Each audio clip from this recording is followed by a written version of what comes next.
Hello and welcome to Chess with Simon. I'm Simon. Some days you just get really, really lucky. So it's worth watching this video to the end because it's a beautiful finish, which is very fluky, and I'm very lucky, really. So regular viewers will know that every now and then I go on tilt and just destroy a whole bunch of grading points. So I managed to do that with my tactics grade, and I recently did the same with my bullet grade. So I really like my time chess grades to start with a 2. Um, but I managed to push my bullet grade below 1900. So recently it's wandered back up and it was at 2000. And I thought, well, that's a round number. That's no good. So let's just see if we can't push it a bit higher. So 92 is a bit weird. Caro-Kann defense. E5 is a bit weird. C5 seems sensible. Develop the knight. Don't really like E6. On a different day, I would have played Bishop G4. I mean, this is a 1 minute bullet game, right? So it's all happening very quickly. But actually, the computer likes it. It's fine. This is basically a French defense where the knight is a bit misplaced on e2, so white is fianchettoing the bishop. Now I'm feeling a bit of pressure on the king's side. I'm trying to put some pressure on the d4 pawn to compensate. The king is running away from the pin because he may sometimes can take on e5 because the d4 pawn is pinned. Castle.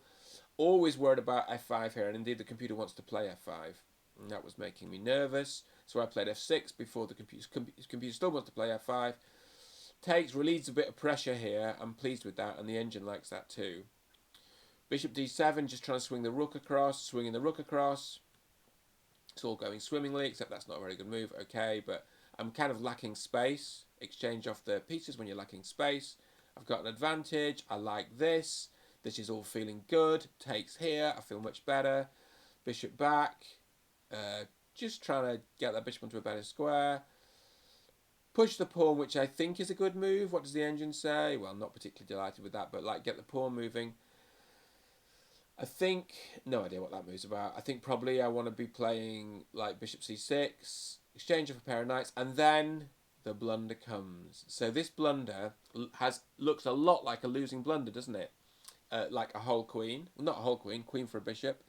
But in this disaster are the seeds of a success, are the seeds of redemption, because takes. Now at this point, we realise, that there is some weakness along the long diagonal towards the king. Like it's really weak, and only I have a light square bishop. So I immediately put my bishop on the square. All I need is for that queen to move, and then basically good things are going to happen.